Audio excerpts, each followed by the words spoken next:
आदिल, आपसे प्रोग्राम का आगाज करूंगी और सबसे पहले तो आपने खबर नशर की थी, इसका क्रेडिट भी ये आपको जाता है और इसके साथ साथ आपसे ये भी जानना चाहूंगी ऐवान सदर में क्या सोच पाई जा रही है, क्या मजीद आगे फैसले किए जाएंगे और क्या सदर मुमलिकत के पास जो है वो आईनी जवाज है? एक मरतबा फिर सदर आरिफ अलवी साहब की ऐवान सदर में मौजूदगी और उनके एक और फैसले से एक आइनी बहरान पैदा हो गया है। और इस मरतबा ये आइनी बहरान एक ऐसे क्रिटिकल टाइम पे पैदा हुआ है जब इसमें मार्जिन बहुत कम है। आइन में ये कहा गया है कि 21 रोज के अंदर जो इलेक्शन जब हो जाते हैं तो 21 रोज के अंदर कौमी असम्बली का इजलास बुलाया जाना है। आइन के आर्टिकल 91 में वाज़े तौर पर यह कहा गया है।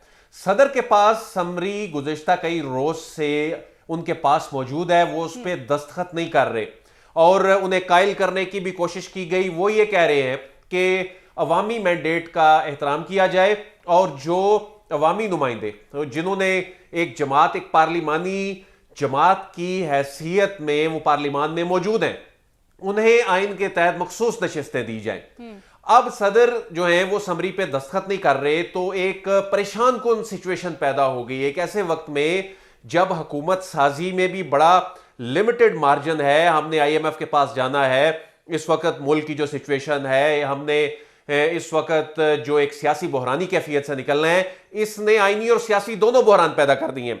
सदर ये कह रहे हैं कि उन्हें यह भी तहफ़्फ़ुज़ात हैं कि जो बाकी असम्बलियों के इजलास बुलाए गए हैं वो कैसे बुला लिए गए हैं, वान तो मुकम्मल ही नहीं है। इससे उन अरकान की हक तलफी हो रही है जिनका एक हक है राय देने का। वो speaker, deputy speaker, chief minister, prime minister के जो इंतखाब है उससे वो बाहर हो जाएंगे, तो ये एक लेवल प्लेइंग फील्ड नहीं मिलेगी।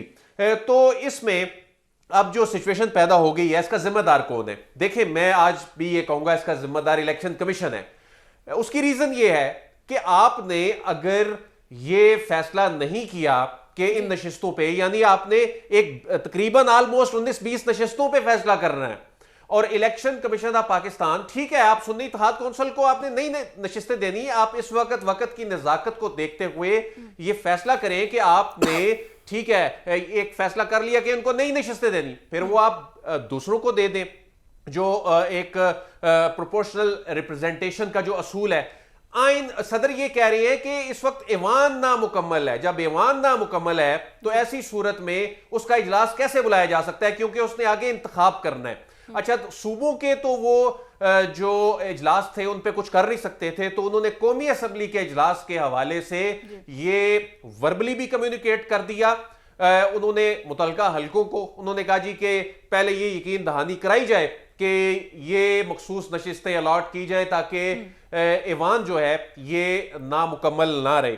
तो इस वक्त अब होगा क्या, यानी ये जो क्राइसिस पैदा हो गया है ये बहुत इंपॉर्टेंट है। अब होने क्या जा रहा है, इसमें हमारी कौमी असम्बली के जो जराए हैं उनसे बात हुई है, इसमें वजारत पार्लिमानी अमूर के जो जराए हैं उनसे बात हुई है। वो ये कह रहे हैं कि पहली बात तो ये है कि सदर बाउंड है वजीर आजम की एडवाइस पर अमल करने के। 48(2) सेक्शन जो है आइन का आर्टिकल, उसके तहत ये इन पे बाइंडिंग है।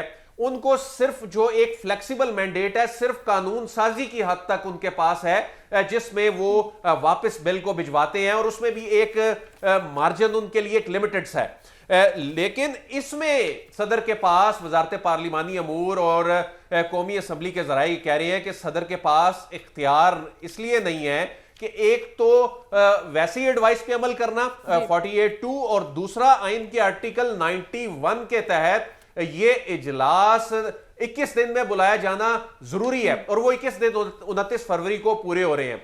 अब इस वक्त जो इस्लामाबाद में कानूनी दिमाग बैठे हुए हैं, पार्लिमानी अमूर को समझने वाले और उनके इश्यूज पे जो काम करने वाले लोग हैं, वजारत पार्लिमानी अमूर, वजारत कानून, वो ये राय दे रहे हैं कि अगर सदर अगले 1-2 रोज में फैसला नहीं करते तो सेक्रेटरी जो है कौमी असम्बली, उनके पास रूल्स के तहत ये इख्तियार है। ये उनका पॉइंट ऑफ व्यू है। वो ये कह रहे हैं कि सेक्रेटरी कौमी असम्बली फिर इसको गजट में नोटिफाई करेंगे। उसकी रीजन ये है कि ये 21 दिन की ये जो बाइंडिंग है, जो यानी 8 फरवरी के इंतखाबात के बाद 29 फरवरी से एक दिन भी आगे नहीं जाया जा सकता। हाँ, उससे पहले इजलास जरूर बुलाया जा सकता है 29 फरवरी से, लेकिन इसमें अगर सदर बहरानी कैफियत को बढ़ाते हैं तो ऐसी सूरत हाल में ये इजलास जो है सेक्रेटरी कौमी असम्बली बुलाएंगे, लेकिन उसका जो इस सारी सिचुएशन का क्या ये हल निकल आएगा? नहीं।